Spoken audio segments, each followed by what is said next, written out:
دبا ذکر کوم دی روایات دی محدثین اهل العلمنا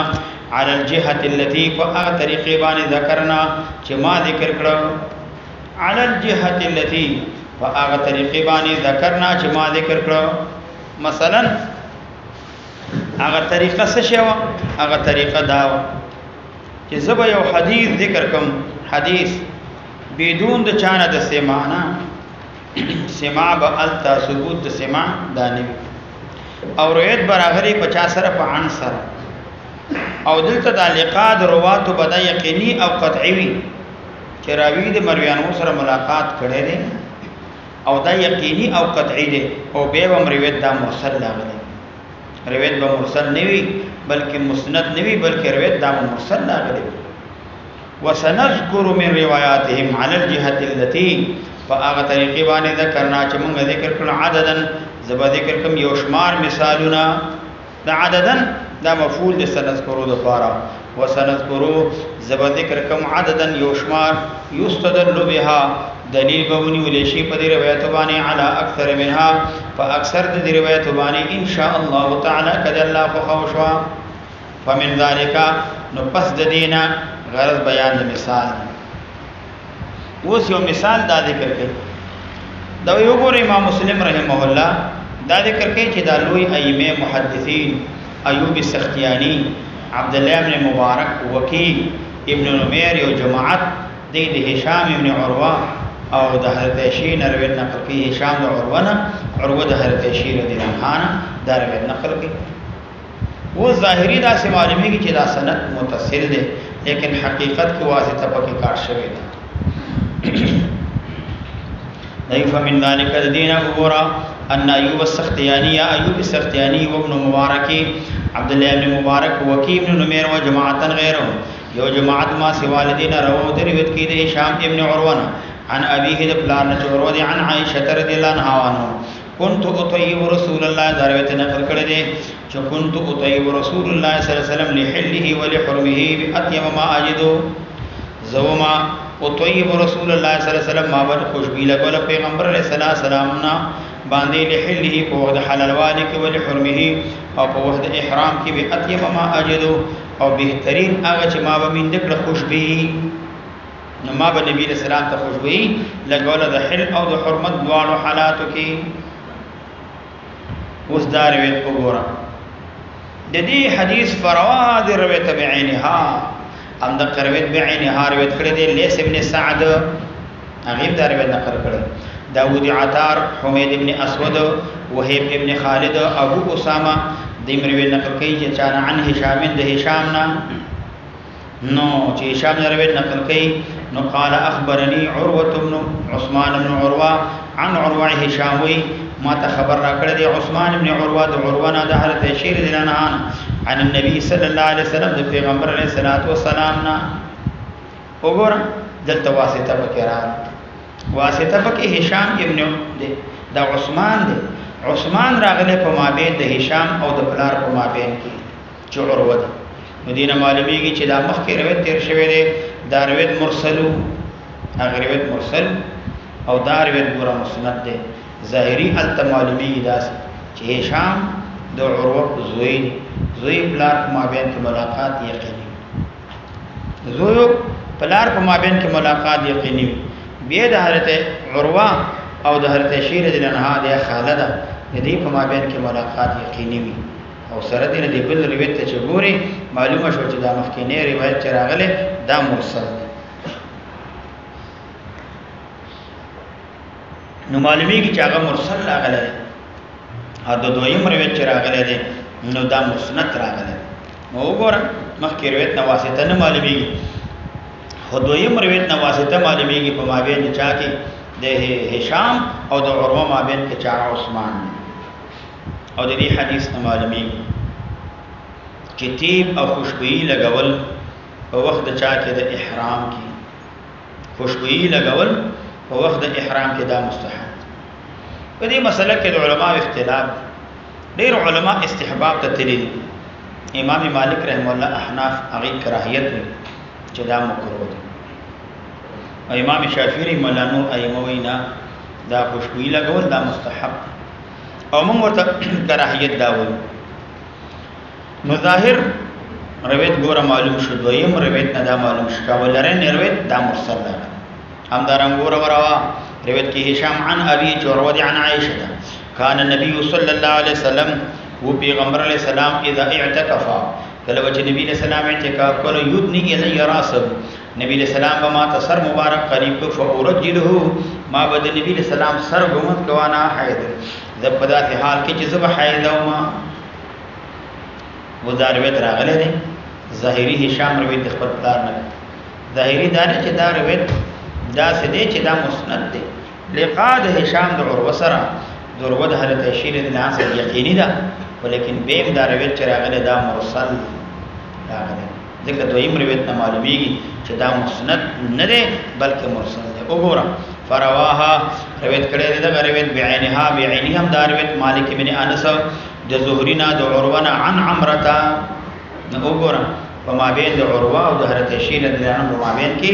عمرته داخله کړه. عروه دا عمرتا عن عائشہ عن النبي صلى الله عليه وسلم د پیغمبر علیه الصلاۃ والسلام نا مدینه معلومه شو چې د عروه حضرت عائشہ رضی الله عنها په مابین کې عمرته واسطه ده. معلومه شو چې مخکینی روایت دا مرسل ده او ظاهری مسند معلومیږي. ظاهری معلومیږي مسند. امام مسلم دې ته ضرور کوي چې ګورا ته چې په یی فی روایت ما په یو روایت دی روایت کې فی حدیث ما التفل جمله ملاقات شوی دا غره دلته وګوره ظاهری یو روایت راغلی الته بالکل ملاقات او یقیني وي او به هم روایت دا مسند نه وي بلکې روایت به مرسل راغلی لکه د پلار زوی همدارنګه د خاله او د دې خوري په مابین کې ملاقات یقیني دي او به هم روایت دا مرسل راغلی.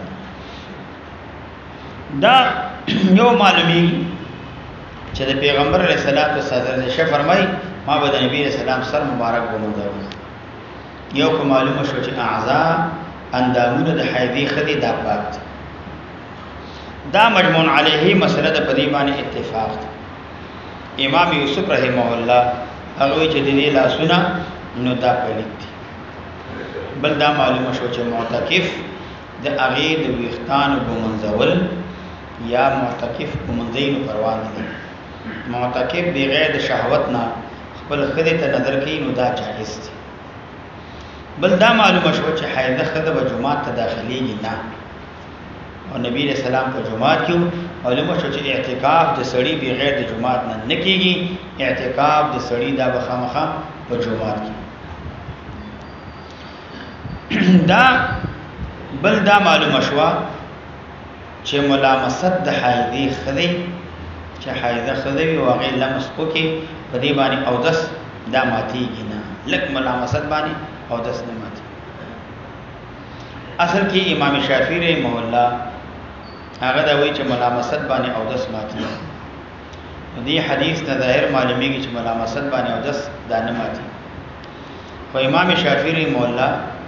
هغه دا وایي چې پیغمبر علیه الصلاۃ والسلام دا حدیث په دې باندې دال نه دی چې لمس د بشری د حضرت عائشہ رضی الله عنها کړه او دا په طهارت باندې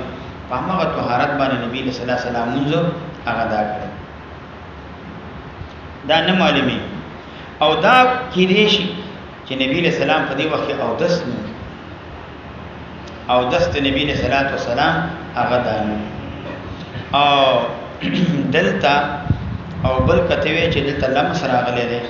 یو قول امام شافعی رحمه الله دا چې ملموس او دس ماتيږي نه. یو قول امام شافعی دا او امام شافعی رحمه الله مذهب باندې کا او افتان مسکی او دس نه ماتيږي کا سرمن مسکی نو او دس ماتيږي نو هغه چې دلته وختان مسکړي سرمنی مسکړي دانه نو ظاهر کې امام شافعی رحمه الله باندې سو اعتراض کوي نو مطلب دا چې دا اعتراض هم واردېږي نه. نو دا روایت راغله ظاهری معلومیږي چې یار بالکل دا روایت مسند ده خو دویم روایت نه معلومیږي چې دا مرسل ده واسطه په حال نشي. ورو زهری روایت کې زهری صالح ابن ابي حسان د ابي سلمنا حضرت عائشہ رضی الله عنها بغیر ذکر د واسطه نه واسطه نشته ده. اگر روایت ده چې وکانه رسول الله صلی الله علیه وسلم او پیغمبر علیہ السلام یقبل وهو صائم نبی علیہ السلام تقبیل کولا دا سه حال کې چې پیغمبر علیہ السلام روزدارو و دا روایت ظاهری دا سه معلومیږي چې دا مسند ده خو د دویم روایت نه معلومیږي چې نه دا روایت ګوره مرسل راغلی ده فقال ویلی دی یحیی بن ابي کثیر فی هذا الخبر فدا حدیث کې فی القبلة د قبله متعلق اخبرني ما ته خبر ابو سلمہ را کړه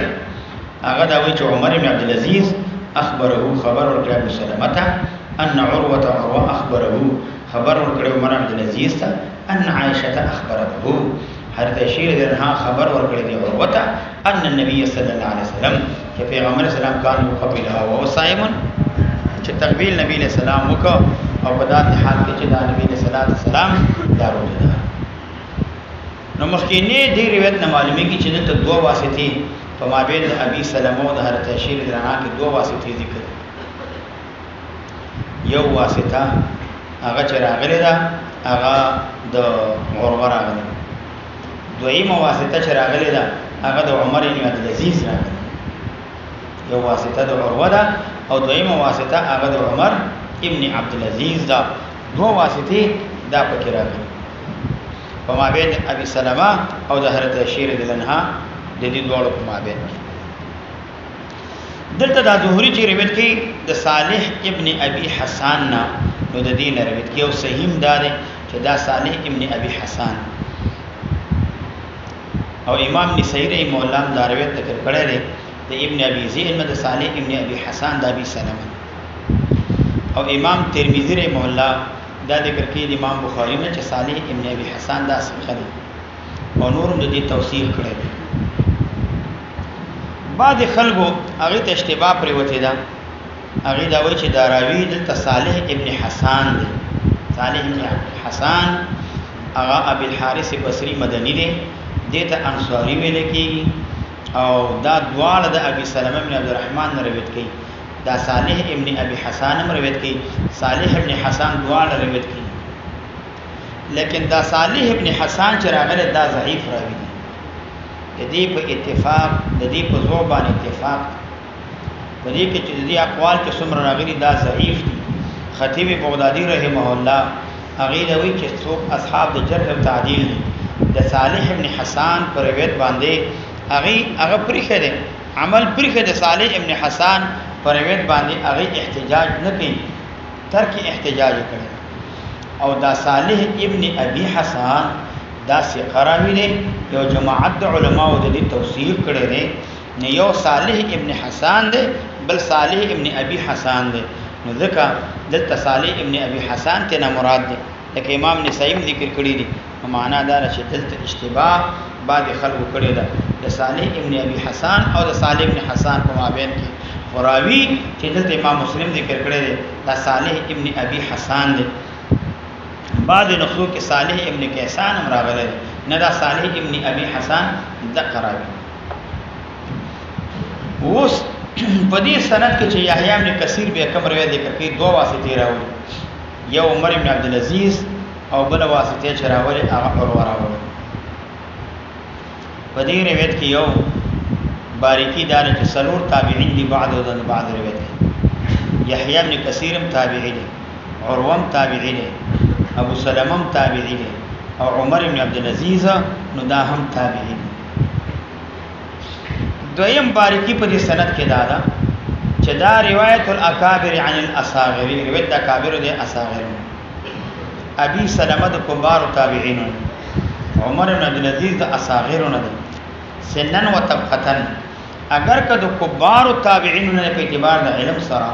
په اعتبار د زهد سره په اعتبار د تقوا سره په اعتبار د علو د مرتبه سره دا ډېر وچت دي او په اعتبار د سن او طبقه سره دا هغه نه کم دي نو ابي سلمہ روایت کې د عمر ابن عبد العزيز نه دې ته روایت الاکابر عن الاصاغرین دي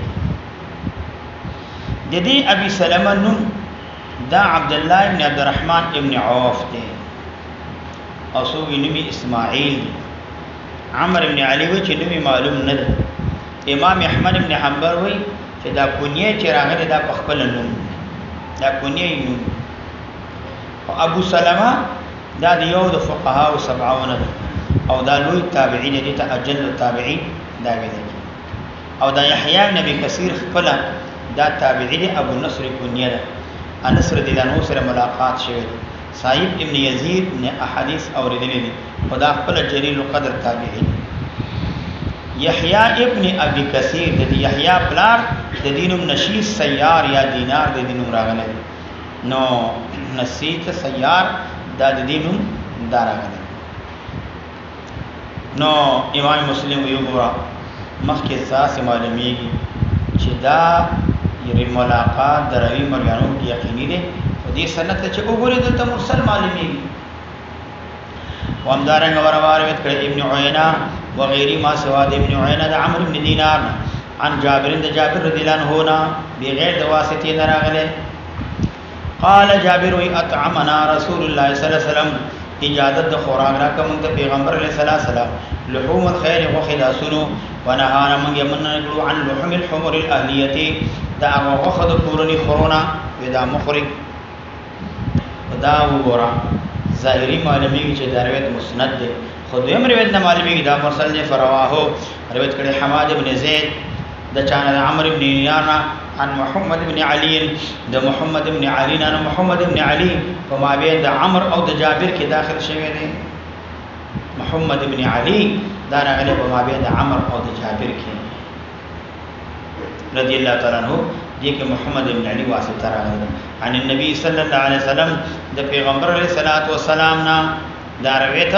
دا راغلی اوس معلومیږي چې تواسطه ده مخکینی روایت نه معلومیږي دا مسند ده دیم روایت نه معلومیږي چې دا مرسل امام مسلم وایي وګورا ډیر واردات کې دي شی روایت تا ته بظاهر مسند کاری لیکن حقیقت کې چې وګوري دا روایت دا مرسل وی او مسند باندې وی وهذا النحو في الروايات او دا قسم في روایت کثیر ډیر دي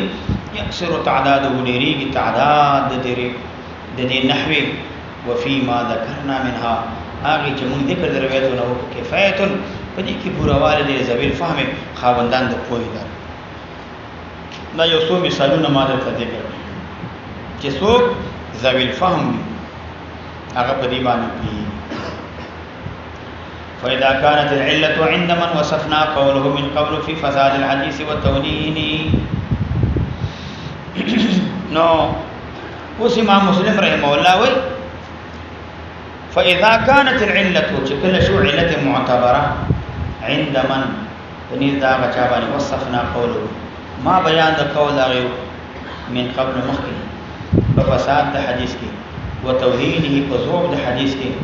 اذا لم يعلم کله چې دا پته نیوي چې راوي قسمع اوردني ممن روا عنه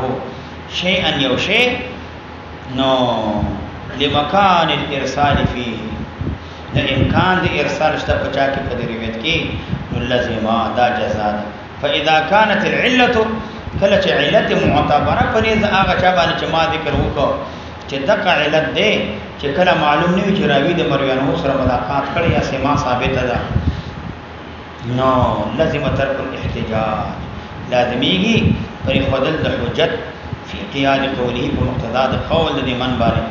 دی روایت من پر روایت د هغه چا باندې يعلم دی پته ده انه قسم عم من روى عنه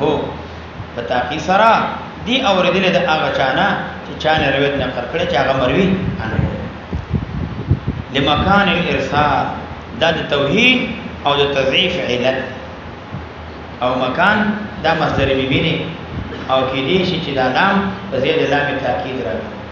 نو معنا دا علت دا اسم د کانت د فارغ عند من وصفنا دا خبر ده او یعنی دا علت معتبره عند من وصفنا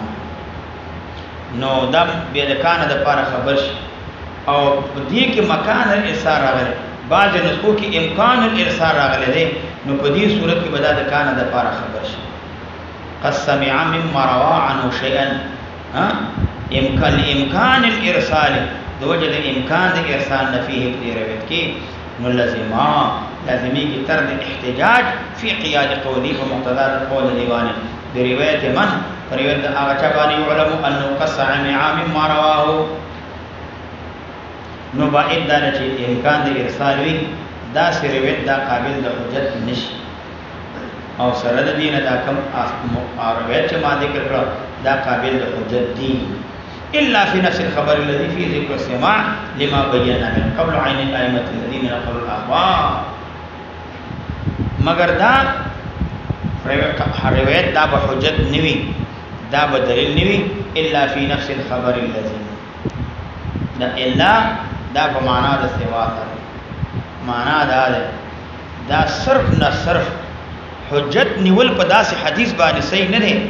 مگر صرف په خاص حدیث کې هغه حدیث چې هغه کې ذکر د سما دراوی او د مروان هو نو دا راغلی د دینه ما سوا دا د چې بیا چې سما ذکر نیوی راغلی دا روایت قابل د حجت نه دی او امام مسلم مار د خبره واضحه کړه روایت به مسند خوراوی به ذکر کې مرسل ځکه چې کله طبيعت برابرۍ نو هغه لګيږي ارسال نه کوي اسناد کوي چې طبيعت برابر وي نو ارسال نه کوي اسناد کې مسند حدیث ذکر کوي طبيعت برابر نه نو التواسطه سکی هغه ذکر کوي چې خوشاله وي نو واسطه ارسال فریدي چې خوشاله نه وي نو ارسال کوي مګر یو روایت د کله مرسل ذکر کوي او کله مسند هغه ذکر کوي الا في نفس الخبر الذي ما سوا د نفس حدیث هغه نه باغی کې ذکر سماع راغلی لما بیاننا دا وجنه چې ما بیان کړو من قبل مخکې الذين عن الائمه الذين دا هغه اماماننا نقل الاخبار چې دي نقل کړي احاديث لرا چې انه كانت لهم فتاقي ثرا دي ائمه د بار محدثین د بار تارات او اوقات يرسلون فيها چې دي رسال کې پدې کې د حدیث ارسال پر ارسال کول سره ولا يذكرون ان ذکر کې من سمعه منه هغه سوچ اوردلی وي د حدیث دا غینا هغه ذکر کې نه بلکې په روایت کې دی ولګي ارسال کې روایت کې هغه ارسال کې او دا نه ذکر کې چې دا روایت د چا راغلی او چا نه اوردلی وتاراتن او د محدثینو د پر اوقات وی ينشدون فيها چې د خوشاله په دي اوقاتو کې فيسندون الخبر اتصال د خبر کوي على هيئه ما سمعوا فاغه هيئت باندې چې اوردل دي نو فيخبرون بالنزول او دې خبر ورکی په چابانی بالنزول په نزول باندې فيخبرون نو دې خبر ورکی بالنزول په چابانی په نزول باندې نزول عبارت دې چانه دې رسالنا او دې کوزيږي فيه په دې حدیث کې ان نزلوا کله دې اراده د کوزيدلوي ندی را کوزيږي معنا دارا کله چې زړه غواړي نو لاندې کوشي واسطه ذکر نکی سنن نازل نه بیانې سنن نازل نه بیانې او دا نو وسائل ذکر کوي چې تا وسائل دا موجود وي نو بیا غي کله کله دا څه ان نزلو نو را کوزيږي زړه غواړي نو لاندې کوشي واسطه ذکر نکی نو سند نازل نه بیانوي او بالصعود فيه او کله چې زړه غواړي نو پورته شي واسطه ذکر کی سند علی نه بیانې اتصال کوي کله زړه غواړي اتصال کوي او کله زړه غواړي کتره کوي بالصعود او دې برخیږي فيه په دې روایت کې ان صعيدو او کچته د دې اراده د خطلوي چې برخه کېږي نو واسطه ذکر کی سند علی نه بیانې او اتصال کوي په مابین د چا کې د دې روایتو کې د دې کې اتصال کوي متصل ذکر کی کتبت برابر او تبت دا غواړي کما شرحنا لك څنګه چې ما وضاحت کو ذالک د خبره عنهم لدينا یعنی د دین مخکي طریقې او عادت ما بیان کړ چې د دې طریقو او عادت د تبت برابرۍ نو واسطه ذکر کوي چې تبت کې نشات نوي نو حدیث مرسل دا ذکر کوي ما د تدلیل ذکر داو وما علمنا احدا من ائمه السلف امام مسلم وی ما ته څومره معلومات څومره ائمه د احادیث دي نفس ائمنا هغه ائمه چې هغه احادیث مستعمله هغه ائمه چې هغه تفتیش تعالی د صحت او سقم د احادیث کوي زبردست لوی محدثین او خیمه چې هغه ما دا نه دی لیدلی یو ائمه د ائمهونه چې هغه تفتیش او تلاش هغه د سماع په دراوی د مروان هو سماع په حدیث کې ثابت رو به تفتیش او تلاش کوي لکه څنګه چې تاسو وایي دا تفتیش او تلاش نه دی نه بلکې دراوی مروان هو په مابین کې چې سماع راغلی وي نو سماع د حدیث کړي وي نو به دا تفتیش او تلاش نه کوي بلکې دا محمول کوي په چا باندې په اتصال باندې البته د هغه روایت په مابین کې چې التسماع په مابین د راوی مروانو کې نوی راغلی او راوی معروف په چا باندې په تدلیس باندې په حدیث مشهور وي نو هغه د سماع واسطه چې اوس راوی د مروانو نه سماع کړي کنه ده راوی د مروانو نه روایت اوریدل او کنه ده اوریدل دغه داو وما علمنا حدا وما تفتنشتي من ائمه السلف د امامانو په خوانیونه ممن د هغه سلفونه یستعمل الاخبار چې د مستعملي احادیث لرا ويتفقد صحه الاسانید د تفتیش او تحقیق د صحت د اسانید او سقمها او سقم د احد د ضعف د چا د سند لکه ایوب سختیانی رواهلا وابن عون رواهلا مالک ابن انس رواهلا شعبہ ابن حجاج شعبہ ابن حجاج رواهلا شعبہ دا مثال لا وخلا يحيى بن سعيد قتال والا عبد الرحمن بن مهدي ولا ومن بعدهم اغه چې د دین او سن من اهل الحديث د اهل حديثنا وما علمنا من تفت نشتري فتشوا عن موضع السماع چې د تفتیش تلاش کړي د زیاده سماع فی الاحاديث په حدیثو کې چراوی د مروانو نه سماع کړي دا کنه د کړي دا تفتیش تلاش نه کوي کما ادعاه الذي لك څنګه چې دعوه کړي هغه کس وصفنا قوله چې ما بیان د هغه قولو کو په داسې طریقه باندې د تفتیش تلاش نه کوي چې دغه شخص کوم دعوه کوي شخص دعوه کوي داسې تفتیش تلاش د نه دی کړی په مابین دروي او مروانو کې کما ادعاه الذي وصفنا قوله لکه څنګه چې دعوه کوي هغه کس چې ما بیان د قول دغه من قبل مخکې دینا وانما كان يشك ود ايما تفقد تفتيش او تحقيق وکولا من تفقد منهم دا هغه چې تفتيش تلاش کول منهم دي ايماونا سماع روات الحديث هغه سماع دراویانو د احاديث ممن دا چا روا عنهم چې چا روایت شوی دي دي تفتيش تلاش کړي دي چې دا سماع د چا راغلي ده خو کوم وخت تفتیش تلاش کړي اذا کان راویا کله چې راوی ممن دا هغه چانو عرف بالتدلیس چې دا راوی پیژندل شو په چا باندې په تدلیس باندې په حدیث په چا کې په حدیث کې وشهیر به او دا مشهور په تدلیس باندې فحین دین په دغه وخت یبحثون عن سماعی دی تفتیش تلاش کې د سماع د راوینا فی روایته پر روایت دی کې ويتفقدون او دی تفتیش تلاش کې ذالک او د دقه حدیث منه چانه دې مننا چې دا روایت د چانه راغله ده روایت د چانه راغله ده دا تفتیش تلاش ورکی کای تطراح دې د پاره چې خرابې نشي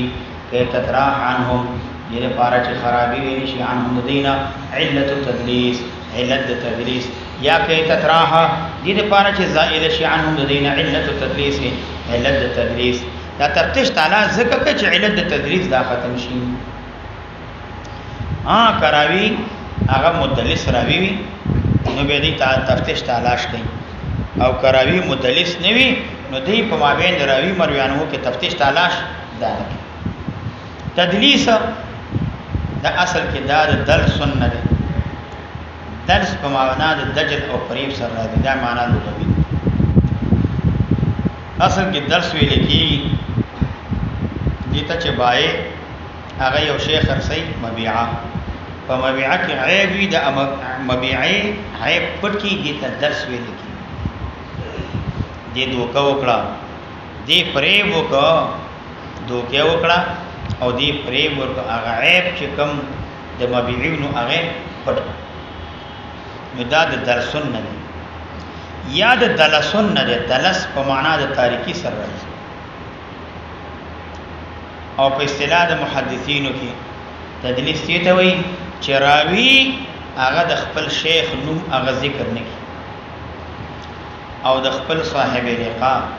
یا محض معاصرت غیر صاحب اللقاء د شیخ او شیخنا غیر مسموع حدیث په داسې طریقه باندې روایت کوي گویا کې توې چې د دې سماع دا مهم د سماعي توې سماع شوی دا توهم د سماعي خدا د خپل شیخ او شیخ نه درویت نقل کوي داسې طریقې باندې چې مهم د سماعي او سماع نشي مثلا قال یا عن استعمال قال فلان یا عن فلان د عن او قال دا د اتصال لپاره دی او حالا کې دلته دراوی مرویانو په مابین کې اتصال نوي بلکې دلته دا شیخ نوم هغه خپل ذکر نکي او اولګي د شیخ او شیخ نه روایت ذکر کوي تبه ظاهري وي چې د کې سماع ده او حقیقت کې سماع ده چراوی تدلیس کېو د خپل شیخ نوم ذکر نکي او د شیخ او شیخ نه غیر مسموع حدیث په داسې طریقې باندې روایت کوي چې سماع ثابت ده نو د دې مدلس معنعن روایت حکم بني د بعض باندې مقبول ده مطلقاً او بعض و چې دا مردود ده مطلقاً دا مردود ده مطلقاً دا مردود دي او د جمهور علماو په نسبت باندې په دې مدلس راوي په دې کې تفصیل تدلیس کچې ته دا عدد د یو ثقه راوی وی هغه تدلیس کوي د خپل نوم د شیخ ذکر کوي نه دا روایت معتبر او کله دې عادت عام وي نو روایت د ثقه نه کوي او د غیر ثقه نه کوي دوه نو تدلیس کوي نو د دې روایت دا قابل د حجت به نه دی او کایوازي دا عادل وي او ثقوي او روایت د هغه نه کوي نو ثقوي او روایت تدلیس کوي نو دا معتبر دی او کله دې عادت عام وي چې دا خپلم ثقه ده او کله عادل او د ثقه نه روایت کوي نو بیا معتبر دی او کله ثقه او د غیر ثقه دوه نه روایت کوي نو دا دلیل دا حدیث دا حجت او دلیل دا نه صحیحین کې د امام مسلم رحم الله امام بخاری رحم الله دلته سماع د مدلسین دا موجوده ده نو معنا دا ده دلته تصریح شي په سماع باندې پروید د چا کې د مدلس کی نو معنا دا نه کې یو مدلس راوی تدلیس وکي دلته تصریح په سماع به بل کې بدلته راوی د مرویان هو نه سماع دا ثابت دی اگر کدی تدلیس او د شیخ ذکر نکړه خو بل ځکه ودینه سماع ثابت وي نو دا هغه چې دینو صحیحین نو دا په دې باندې حمل دي چې تصریح په سماع باندې بل ځکه شی هغه وخت په حجت امام بخاری امام مسلم رحم الله دواړه په دې باندې حمل چې سماع بل ځکه ثابت وي قبل ځکه ثابت نه وي دی روایت لري اعتبار دانشته نو معلومه شوا د جمهور علما په نسبت باندې کدا روایت د عادل ثقه نقل کوي دا معتبر ده که عادت په دې جاری کې ثقه او غیر ثقه دوه روایت نقل کوي نو دا حجت نه ده خو هغه صورت کې حجت ده چې تصریح په سماع باندې شي وي چې دراوی مرویان هو په موضوع آخر کې تصریح راغلی وي چې د سماع ثابت ده امام مسلم امام بخاری په کتاب کې چې مدلس راضی راوی روایت په عن سره نقل کړي دا محمول په سماع باندې چې دا من جهه اخرى په سماع دا ثابت ده د تدلیس اسباب څه دي دا راوی ولې تدلیس کوي د دې خپل شیخ نوم ولې ذکر کوي نه د تدلیس اسباب فساد د نیت دي د دې نیت خراب دي د دې نیت فاسد دي مثلا قلت د عمر د استاد چې استاد عمر کوي نو دې ذکر کوي نه یذ هغه نه مشرمه هغه نوم څنګه ذکر کما دا د استاد نوم نه ذکر دویم قلت د شهرت د استاد دی چې هغه مشهور نه وي نو د دې نیت فاسد چې دا څنګه ذکر کوي لیکن د دې نوم نه ذکر کول دا عیب دی دویم دیو جن نه ذکر کوي چې صحت د اعتماد په حدیث باندې دا سند مشهور وي اعتماد په حدیث باندې یو حدیث دا سند مشهور وي په دی وجه نه دا ذکر کوي او دریم تدلیس چې کوي دا امتحان د حافظ دو طالبانو په حافظو باندې کوي هغه باندې امتحان کوي لیکن دا امتحان د وجه نه کوي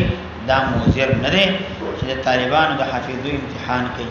چې آیا دلته ما تدلیس کړی دی شیخ می ذکر کړی نه دی امتحان کې چې آیا دام دا شیخ نه ذکر کوي او کدا وای نه چې دلته شیخ ذکر دی او دلته بل راوی ذکر دی که امتحان د حافظو طالبانو کوي نو به دا موزر نه دی او دا به جائز دی نو ځکه امام مسلم رحمه الله وای چې دلته تفتیش تلاش هغه وخت کې کوي چې راوی هغه سماع د مرویان هون راغلی وي او راوی معروف بالتدلیس ته او حدیث هغه چې دنو دا چې دا په احادیث کې تدلیس کوي په تدلیس باندې مشهور وي نو په دې ده کې بیا ائمه د حدیث ګوري چې دراوی مرویان هو کومه بین کې سماع دار راغلی کنه راغلی د دینه ما سوا بل دې کې تفتیش تلاش نه کی فما ابتغي ذلك نه طلب کړی شوی یعنی ذالک یعنی نه تفتیش شوی ذالک د سماع من غیر مدلس بغیر مدلس على الوجه الذي باغ طریقې باندې زعم چې ویلی دي من هغه چې حکینا قوله چې موږ حکایت د قول دی وکړو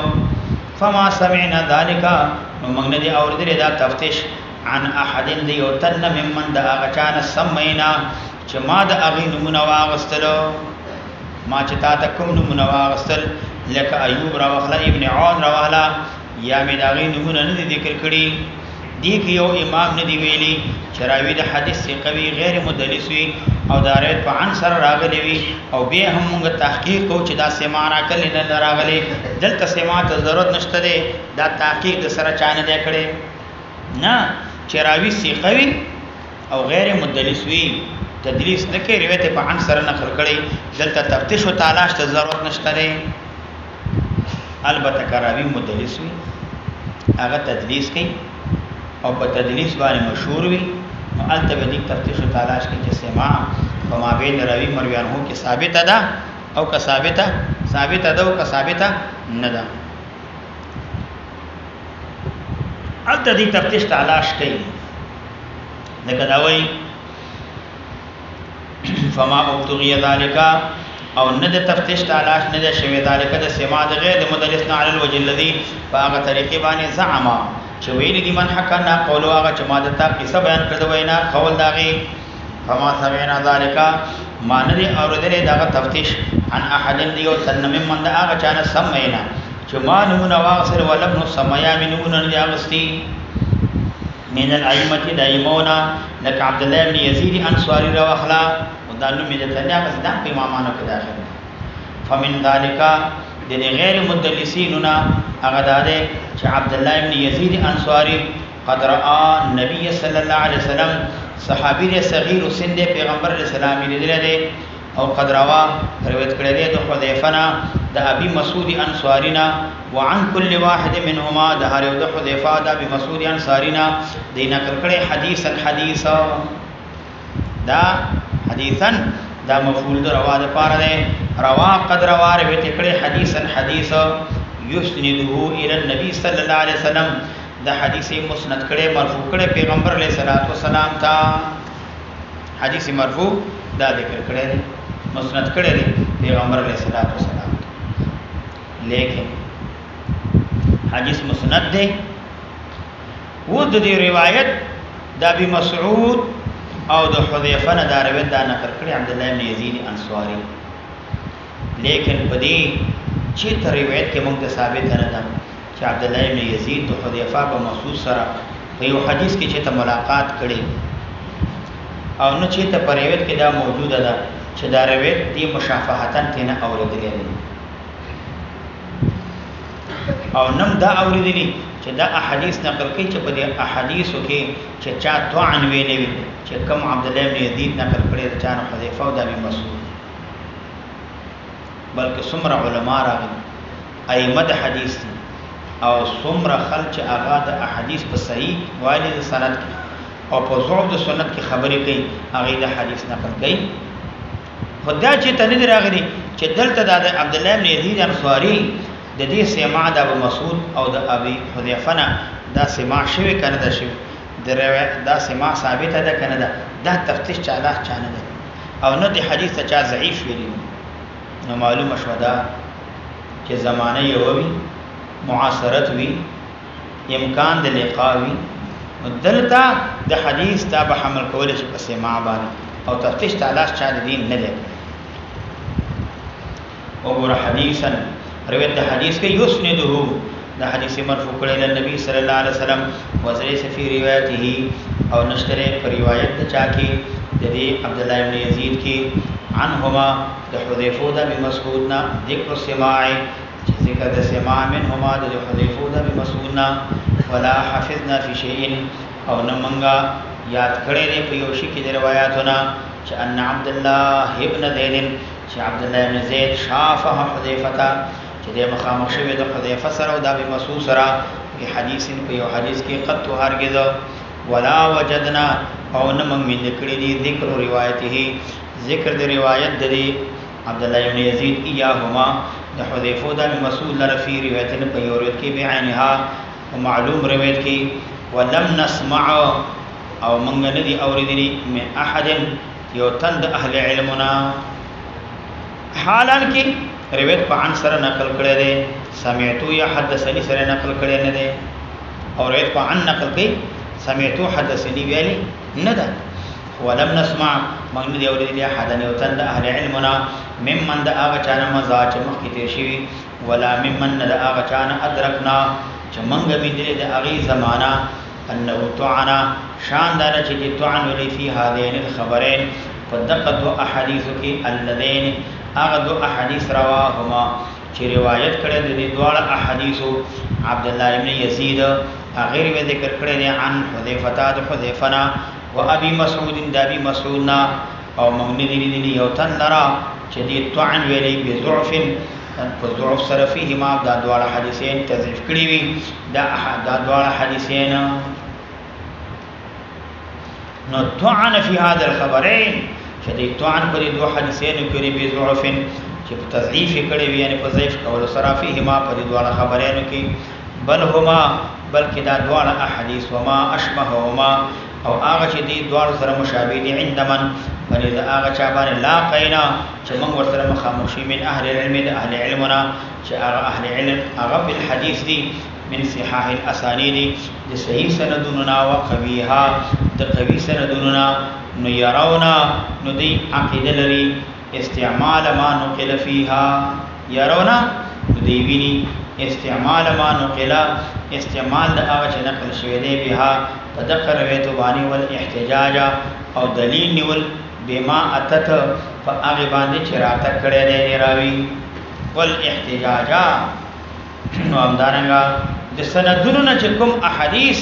او آثار منقول دي د دین استدلال او د دې معمول جوړول صحیح دي داخل کو استعمال کړي هم دي او د معمول هم جوړ کړي دي يرونا دی ویني استعمال ما نقل او استعمال د هغه چې نقل کړي شوی بها 50 سره په دغه روایت سره د دې استعمال معمول جوړ کړي ول احتجاج او حجت نیول او د استدلال نیول بما اتت من سنن و آثار او بما په هغه روایت باندې اتت چراغلی دي من سنن د سنننا و آثار د چانه آثارنا من سنن راغلی د احادیثنا و آثار د اقوال د نبی صلی الله علیه وسلم او افعال د پیغمبر علیه الصلاۃ والسلام چراغلی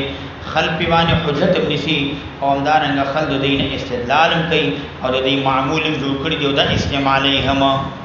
احادیث استعمال کړي خو چیرته دا تفتیش او تعالی جواب کې چا نه دکړي وهي فی زعم من او د روایت فزعم د چا کې د اقوال د هغه چا باندې حکینا چې منګه حکایت کو قوله د قول د هغه من قبل مخکی واهیه او دا ضعیف دی دا ضعیف دی دا غي په نسبت باندې دا غي په قول باندې چې دینو دا ضعیف دی او دا کمزوري دی نو وګوره نو دلته د حدیث د ابي مسعود چې راغله او هغه روایت راغله 50 سره وعن سره راغله لیکن روایت عبد الله بن يزيد نقل کړی دی او هغه حدیث دا دی چې نفقه الرجل على اهله امام بخاری مسلم دا ذکر کړی دی په خپل صحیحین او روایت د عبد الله بن يزيد نه ابو حذیفه نم روایت نقل کړی دی او دا حدیث چې چې د حذیفه دراغله دا روایت دی اخبرني رسول الله صلی الله علیه وسلم بما هو کائن نبی صلی الله علیه وسلم ما هو کائن دې ټول بیان پیغمبر اسلام دا و دا ابو مسعود دا بدری صحابي د بدر اوسیدونکو د الته اوسیدله او عقبه ابن عامر د دې نوم دی او لیکن نبی صلی الله علیه وسلم سره په بدر کې حاضر شوی نو دا نو حاضر شوی نبی صلی الله علیه وسلم سره خود بدر مقام کې دا اوسیدله وس دا روایت راغلی دی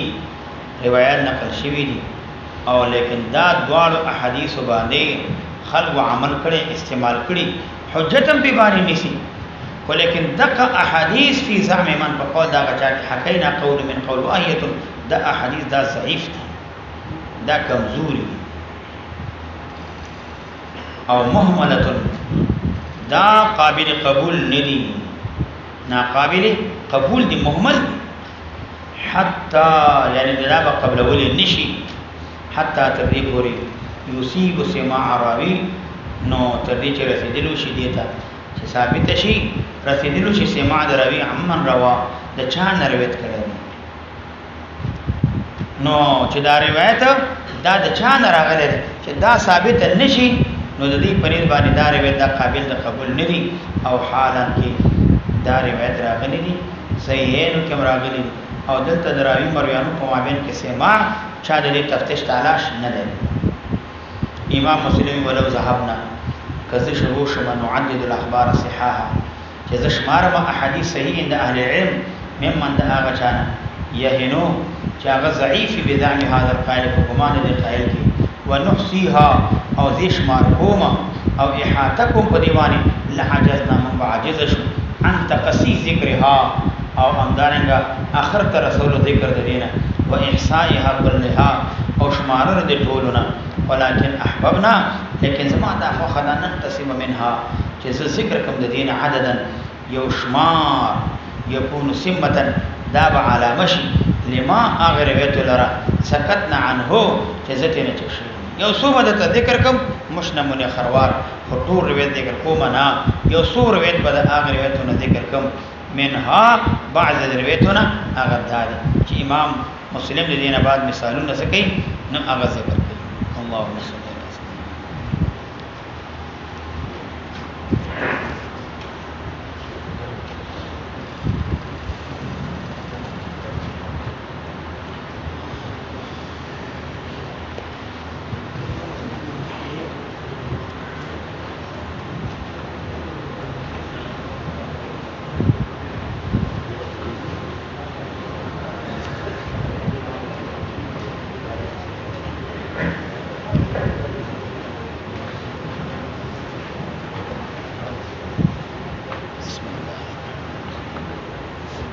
عليه